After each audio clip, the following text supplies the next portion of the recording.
Welcome to the reading of Turning 25 on my 52nd birthday. This is a story of my life right after my divorce as I grew into a new woman.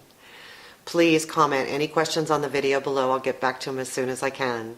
And thank you so much. Please like and subscribe also. Thanks. Chapter 27. So Veronica sometimes had a hard time being at home. She was spending a lot of time working out and seriously considering how to make exercise videos.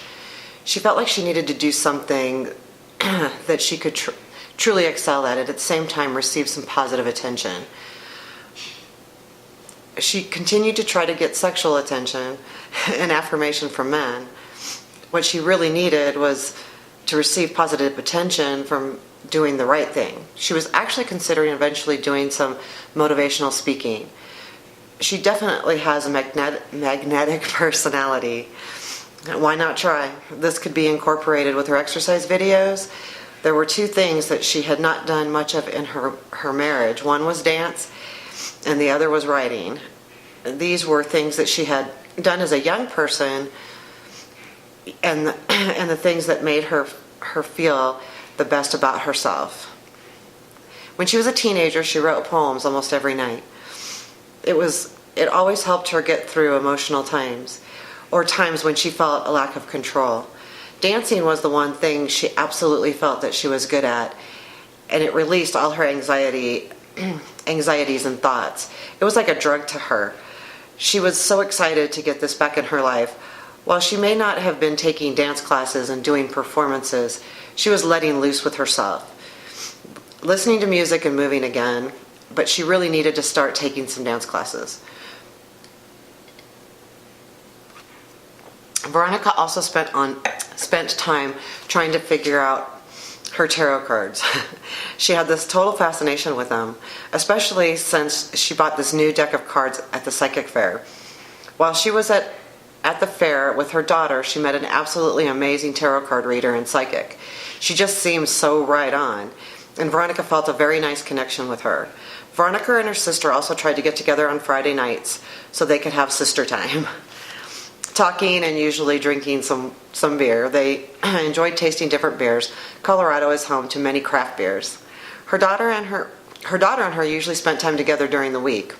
Since her daughter had a boyfriend, she was usually with him on the weekends. Sometimes it would be a couple weeks before they would actually get to spend time together. The weekends would sometimes get lonely if there wasn't much going on in the family. Veronica would usually go on a jog and then do some chores around the house, do the grocery shopping and getting caught up on the bills, etc. There wasn't always a lot to do, and lately with her sister buying a home with her boyfriend, a lot of their time was taken.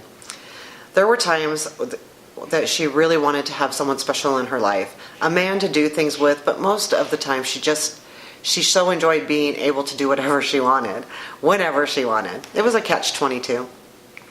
Once a week when she was in the Denver office, Renee and her would go to lunch. They had ended up at a pizza place, a nicer place. There was a bartender there Veronica had been eyeing, but she still hadn't gotten the nerve to ask for his number or to see if they could get together. She told Renee that she wanted to go out this week and see if she could get up the nerve. Renee wasn't able to go to lunch, so Veronica went alone. She still, however, did not have the courage. She took an hour and a half lunch and still couldn't do it. Oh well, we'll try another time. She'll not be able to do travel. She will not be able to do any traveling for a couple weeks, so she could try again. Veronica didn't always enjoy being in Denver. There were not many people in the office that she truly enjoyed other than Renee. It was not near as stimulating for her intellectually as being out at the customer sites. She loved having to stay on top of her game. At a customer site, you had to be able to answer their questions, and if you couldn't, you really needed to be able to figure the answer quickly. That was what was challenging. In the office, it was a little slower paced. You had time. Rarely did you have a need for a solution immediately.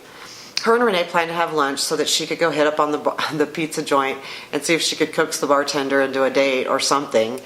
He was fairly good looking, and it was time, or at least Veronica thought it was time she started looking at dating men that were closer to her own age. It had been a week since she was there, so her and Renee hit up the pizza place. They ordered lunch and a glass of wine, and they ate and chatted. Renee excused herself to the ladies' room. This was Veronica's chance. She asked him if he would give her a call sometime. He stared at her for a second and then said, "Of course I would." He then was fumbling around at the cash register to find something to write on. It was actually somewhat comical. He almost appeared to be panicking. It made Veronica smile. She found out his name was Doug. Renee came back from the ladies' room, and so they paid their check and it was time to get back to the office. Renee and Veronica giggled as Veronica told Renee about his fumbling around the cash register. It really felt good. It was nice to have someone actually seem excited about giving her a call and maybe a date. This was a winner day. He texted her after a couple hours and she saved his phone number, and she mentioned that she would like to get together, but she had a trip to Orlando coming up and she would be gone an entire week. In the meantime, they would text here and there, learning a little bit about each other as they chatted. She didn't feel any big excitement, but at least she was talking with someone, and this someone was excited about talking to her. The weekend was fairly uneventful. The usual working out, a jog, grocery store, a few chores around the house. She packed for her Monday trip to Orlando. She was looking forward to this trip. Well, there's really not much to say about this chapter. It was hard sometimes being alone all the time. It seemed like everybody had somebody. My sister had her boyfriend, my daughter had her boyfriend, and I wasn't seeing anyone, and I didn't have any really close friends that I could do stuff in the office, after work and such. And when I was married, we didn't have friends. My husband really didn't like me to go out, so we really didn't have that many friends.